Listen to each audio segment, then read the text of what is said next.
Hello everyone.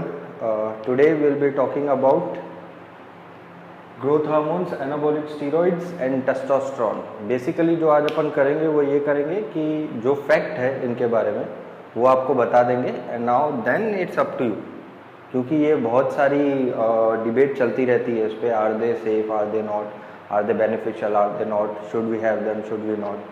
सी basically ये channel बनाने के पीछे एम ही दो थे. Firstly I have this overwhelming urge कि अगर नॉलेज मेरे पास है तो I can share it with people, because सिर्फ मेरे पास तो रखी हुई कुछ काम की नहीं है, अगर कुछ लोगों को मिलती है तो उनके लिए बेनिफिशियल है.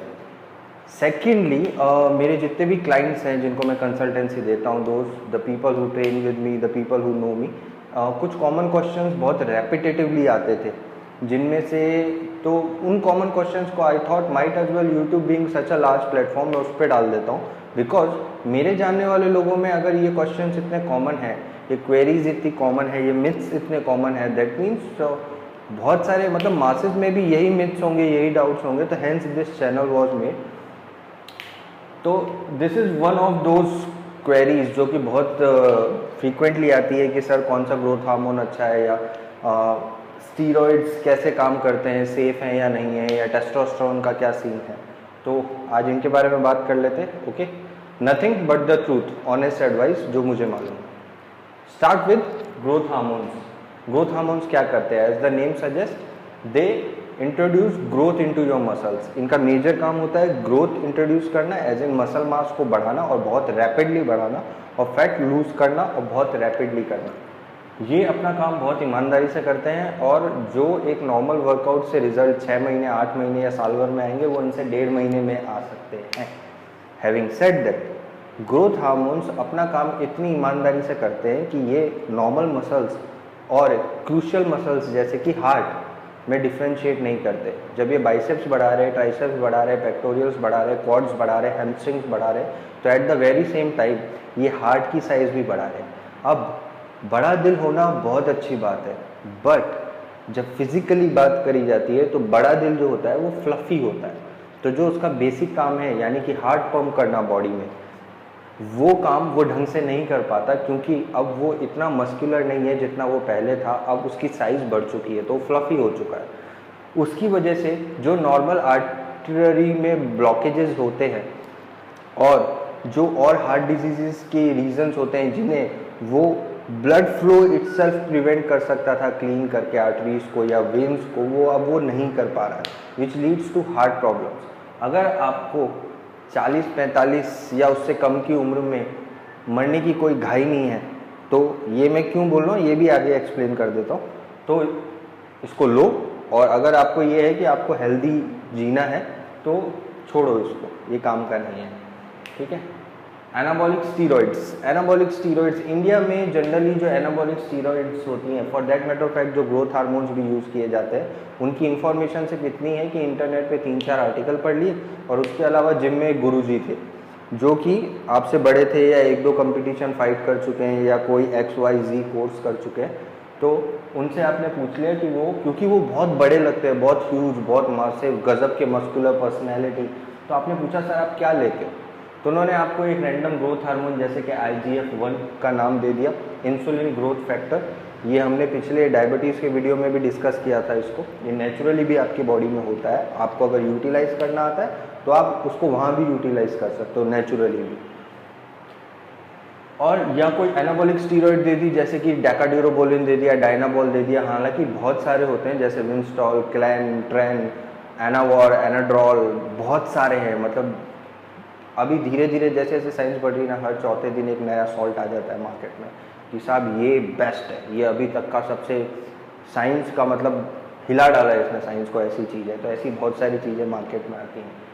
हाँ, ये दोनों ही चीज़ें बहुत हाईली इफेक्टिव हैं और ये अपना काम बहुत जल्दी करती हैं. जैसे अगर आप मसल मास को सीख कर रहे हो तो डायनाबॉल और डेकाड्यूरोबोलिन इतना जल्दी आपको मास देंगे जितना जल्दी कोई सप्लीमेंट, कोई फूड, कोई हेल्थ फूड कोई नहीं दे सकता. बट अंडरस्टैंड वन थिंग, ये जो दो चीज़ें जो लोग लेते हैं, किन लोगों का लेना ठीक है, जैसे काय ग्रीन हुआ, फिल हीथ हुआ, डेक्स्टर हुआ.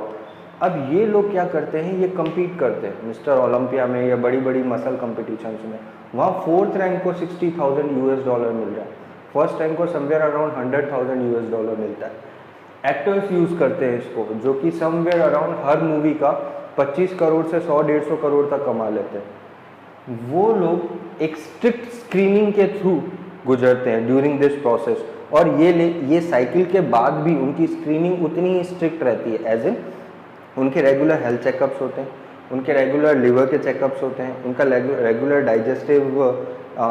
डाइजेशन के जो जितने भी डाइजेस्टिव ऑर्गन्स होते हैं उन सब के चेकअप होते हैं।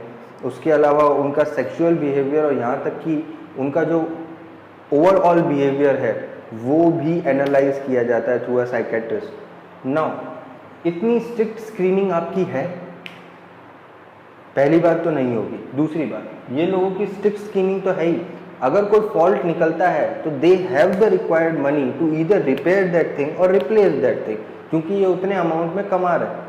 अगर आप नहीं कमा रहे हो then why taking the risk?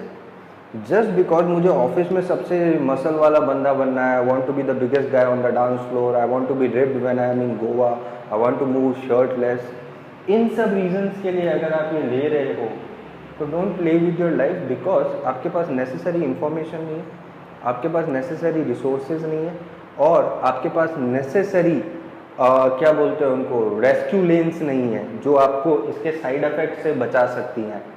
IGF-1 itself बहुत लोग इसको लेते हैं, बट अगर आप the elitist of the athletes अगर आप उनसे बात करते हो ना तो वो आपको बताएंगे कि बहुत रेयरली ऐसा हुआ है कि हमें ओरिजिनल IGF-1 इंसुलिन मिला है, because they understand the difference between original and fake. Original IGF insulin अगर वर्कआउट से पहले लिया जाता है, जो कि ये सारे एथलीट्स लेते हैं, उसके रिजल्ट्स कुछ अलग ही होते हैं। तो अगर उन तक ओरिजिनल नहीं पहुंच रहा तो आपको क्या लग रहा है आप तक ओरिजिनल कैसे पहुंच रहा है? हाँ, इन दो चीज़ों की वजह से ना ये बदनाम हो गया। टेस्टोस्टेरोन, जैसे कि IGF इंसुलिन नेचुरली आपकी बॉडी में होता है, वैसे ही टेस्टोस्टेरोन भी नेचुरली आपकी बॉडी में होता है, बट टेस्टोस्टेरोन के साथ दो टाइप की प्रॉब्लम है। फर्स्ट प्रॉब्लम, जनरली जो टेस्टोस्टेरोन के बारे में बात करते हैं वो लोग हैं 18 साल से लेके 30 साल के बीच में, उनको टेस्टोस्टेरोन चाहिए क्योंकि उन्हें टेस्टोस्टेरोन के रिजल्ट्स मालूम है कि मसल ग्रोथ बढ़ जाती है, फैट लॉस इंप्रूव हो जाता है, इम्यूनिटी इंप्रूव हो जाती है, एक फील गुड फैक्टर देता है टेस्टोस्टेरोन। बट 18 to 30 आपकी बॉडी ऑलरेडी अच्छा खासा टेस्टोस्टेरोन बना रही है, जिसमें से 15 to 25 के बीच में तो गजब का टेस्टोस्टेरोन बना रही है, तो आपको बाहर से टेस्टोस्टेरोन की जरूरत कहाँ है? एक अच्छी डाइट पे स्टिक करो, अच्छे तरीके से वर्कआउट करो, be focused, make every rep and every set count. Gym में जितनी देर हो 45 मिनट एन आवर, वो टाइम बातें करने में नहीं जाना चाहिए, वो वर्कआउट करने में जाना चाहिए। Machine to machine, bang bang bang bang bang and you are done in 45 minutes. जरूरत नहीं पड़ेगी टेस्टोस्टेरोन की। दूसरी प्रॉब्लम क्या है, जिन लोगों को वाकई टेस्टोस्टेरोन की जरूरत है, यानी कि जनरली 35 अबव और मेजरली 40 अबव, इन लोगों को जरूरत है ही है टेस्टोस्टेरोन की, बिकॉज स्ट्रेस इतना ज़्यादा है लाइफ में। आपकी सुबह 9 बजे से रात की 9 बजे तक की जॉब है, उसके बाद आप वर्कआउट भी कर रहे हो, उसके बाद फैमिली इश्यूज भी हैं, उसके बाद फाइनेंशियल इश्यूज भी हैं, उसके बाद आपको एक कार लेनी है जो आप ले नहीं पा रहे हो, उसके बाद आपको 2 BHK में अपग्रेड करना है जो आप कर नहीं पा रहे हो। तो ये सब चीज़ें लीड्स टू टेस्टोस्टेरोन का डिप्लीशन। अभी ये मिक्स अंग्रेजी कब हो जाती है, जब आप कोशिश करते हो कि आप इंग्लिश में नहीं बोलोगे, आप सिर्फ हिंदी में बोलोगे, तो कुछ तो आपकी ऐसा खिचड़ी सी बन जाती है इसकी लैंग्वेज की। एनी विच वे समझ में आ रहा है, दैट्स ऑल मैटर। सो अगर आप कहीं पे भी फॉरेन कंट्री में जाते हो तो TRT which is testosterone replacement therapy is absolutely natural and मतलब इट्स लाइक एब्सोल्युटली कुछ उसमें कुछ बहुत बड़ा नहीं है कि अरे ये तो साहब स्टीरॉइड्स पे है।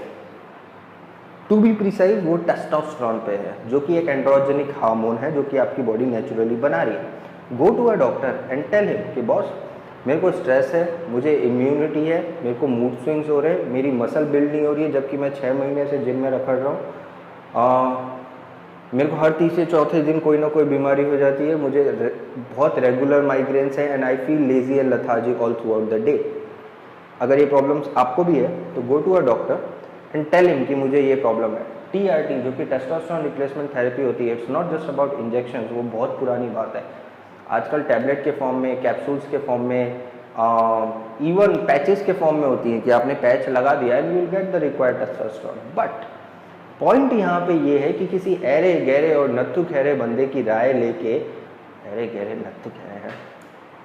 नत्थु खैरे बंदे की राय लेके आपने कोई केमिकल वॉरफेयर अपनी बॉडी में चालू कर दिया है, उससे अच्छा ये है कि किसी ऐसे बंदे के पास जाओ जिसने इसी के बारे में पढ़ाई करी है, ठीक है, जो समझता है हार्मोन को। उस डॉक्टर के पास जाओ and tell him your problems, tell him your goals, और अकॉर्डिंगली जो वो सजेस्ट करता है उस पर आप रिसर्च करना चाहते हो, वेरी गुड, बट वो एक सेफर ऑप्शन है बजाय उस बंदे के जो कि बफ्ड है और आपकी जिम में मसल फुला के घूम रहा है।